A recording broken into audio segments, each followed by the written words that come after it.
સુરેન્દ્રનગર જિલ્લાના લખતર હાઈવે પર અકસ્માતોના બનાવો અવારનવાર સામે આવી રહ્યા છે, ત્યારે ગત મોડી સાંજે ફરી લખતર સુરેન્દ્રનગર હાઈવે પર આવેલ ઝમર નજીક બાઇક અને કાર વચ્ચે અકસ્માત સર્જાતા લખતરના 21 વર્ષીય યુવકનું ઘટના સ્થળે કરુણ મોત થયું. મળી આવતી જાણકારી અનુસાર લખતરના 21 વર્ષીય રવિ કુમાર હસમુખભાઈ લખતરિયા સુરેન્દ્રનગરથી લખતર આવી રહ્યા હતા. તે દરમિયાન ઝમર નજીક પહોંચતા સામેથી આવી રહેલ કાર સાથે અકસ્માત સર્જાતો કે જેમાં રવિકુમારને માથાના ભાગે ગંભીર ઇજાઓ પહોંચી હતી, કે જેમાં તેઓનું ઘટનાસ્થળે જ મોત નીપજ્યું.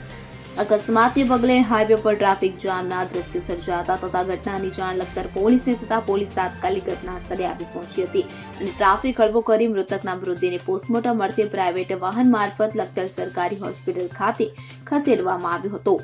લખતરનો મૃતક પ્રજાપતિ સમાજનો યુવક વઢવાણ ખાતે ગ્રામ સેવકમાં ફરજ બજાવતો હતો તથા 6 મહિના પહેલા તેની સગાઈ કરી હતી. તે બહેનો વચ્ચે એક જ ભાઈ હોય કે જેનું અકસ્માતમાં મોત થતા પરિવારો પર દુઃખનો પહાડ તૂટી પડ્યો. અકસ્માતને પગલે સુરેન્દ્રનગર જિલ્લા ભાજપ મહામંત્રી લખતર એપીએમસીના પૂર્વ ચેરમેન સહિતના આગેવાનો સહિત લખતર પોલીસ કાફલો લખતર સરકારી હોસ્પિટલ ખાતે દોડી આવ્યો હતો.